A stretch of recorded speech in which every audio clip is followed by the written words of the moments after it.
You know, sometimes in a family, adults talk in hushed tones because they think the children should be shielded from the family's struggles. But the children always know what's going on. And actually, their version, it sometimes makes more sense. And in my role as a psychologist, one of the most common questions that people ask me is how to balance family life for their typically developing children, particularly when they have a child in the autistic spectrum. And Katherine has a view from her shoes as DJ's sister. And many of you know her mother, Deborah. Deborah's contributed for years her leadership to the Parents' Steering Committee. And now we're going to be able to listen to Katherine. And you know there's this proverb about the apple doesn't fall far from the tree, but this apple has her own voice. You'll see. Okay, this has kind of already been established, but it gives me a place to start. So, hi, I'm Katherine Flashin. I just turned 14, and I'm the older sister of a 12-year-old boy with learning disabilities. His name is DJ. When I was planning to write the speech, I first sat down with pencil and paper and just let my words flow. I had planned to incorporate these streams of thought into the formal paper I would write at my computer a few days later. I never imagined that the words that poured onto the paper, words written on 2 separate days with only my feelings to guide them, would be exactly what I wanted to share. Miraculously, these words came together perfectly to depict the thoughts currently on my mind. They only tell a tiny bit of what it feels like to be the sibling of an autistic child, but for some reason these words, hurriedly scrawled, fit together, each thought complementing and rounding out the other. What makes a story a good one is its ability to draw the listener in, to make the listener a part of the story, so that he or she can see and feel through the characters experiencing it. I hope these words, my words, are capable of such things. I'm now sharing with you what it feels like to be me. You know how they say life's not fair? Well, mine definitely isn't. It's always the same. DJ first, me second. As long as he's happy, my mom's happy. As long as my mom's happy, my dad's happy. But what about me? Where do I fit in? My parents, ever cautious and scared of dealing it too tough to their poor little boy, reproach him so that even the most sensitive person in the world would not get upset. At most, he gets time out for 60 seconds. Of course, he has to count. Whereas I get sent to my room with at least one privilege taken away and a hurting heart. Although I may be embellishing the truth a little, this is how it feels to me. And I'm sure we all know that sometimes the intensity of our emotions can carry us away. In fact, sometimes we're so vulnerable that even the slightest imposition can send us through the roof. And I'm at the most vulnerable time in a person's life, adolescence. Hello? Doesn't anybody care? I'm becoming a woman here.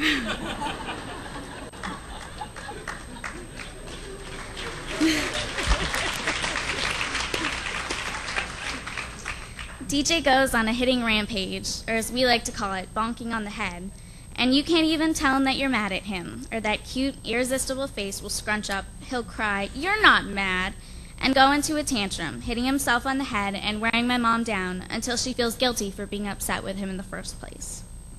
I mean, come on. He's 2 years my junior, and he's got my whole family wrapped around his pinky. Everybody loves DJ.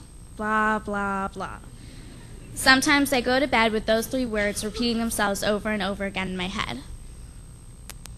And yes, I've succumbed to his charm too. In fact, I think I take more pleasure and pride in his accomplishments than anyone else. I watch in complete adoration every little thing he does. How can I resist that rosy little face peeking around my door in the morning after knocking vigorously, not waiting for a "come in" or even a "I don't want to get up" groan? He clambers onto my bed with his enveloping feathery white blankie, as you can see on the screen. Comfort is so important to the males in our family. Anyone allergic to down, beware the Flashin' household. "Good morning, Katie," or perhaps a recent big boy development, "Kate," pipes a sweet voice. Even that small tweak to his ever-charming innocence makes me cringe a little. I can't even think of what it will be like when his adorable, squeaky child voice becomes a man's.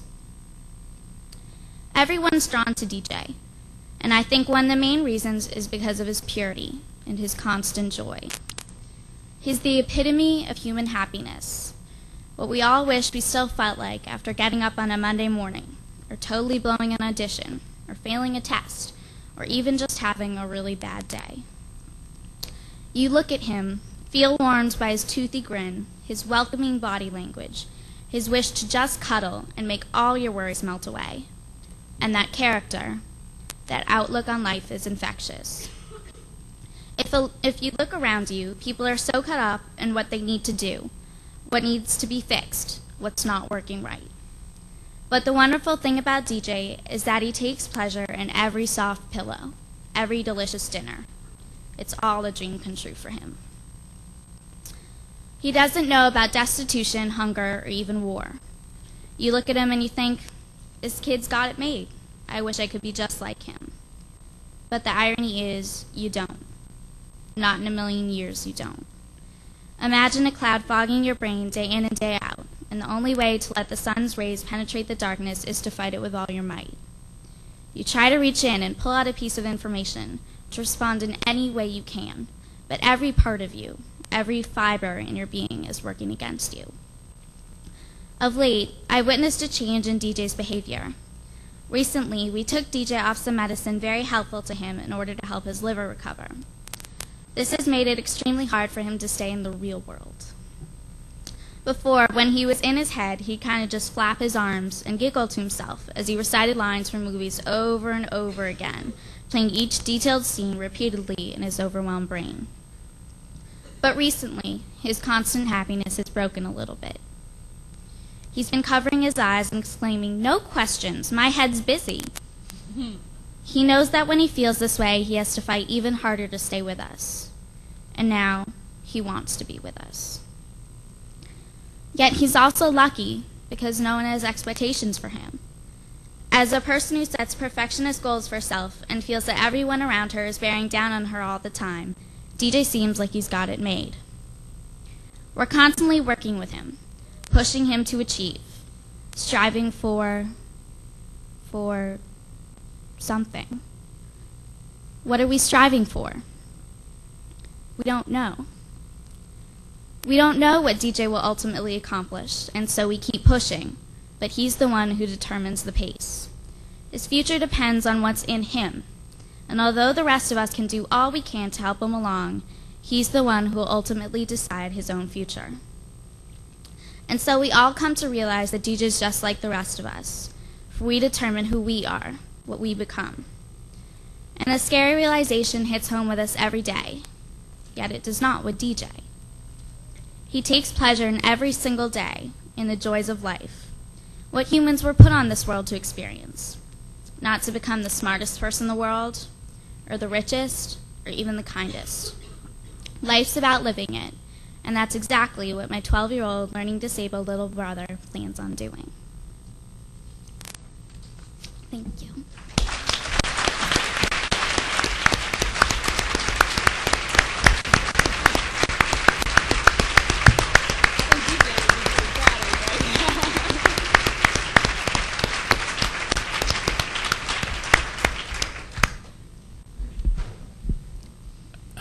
We hope that was fair.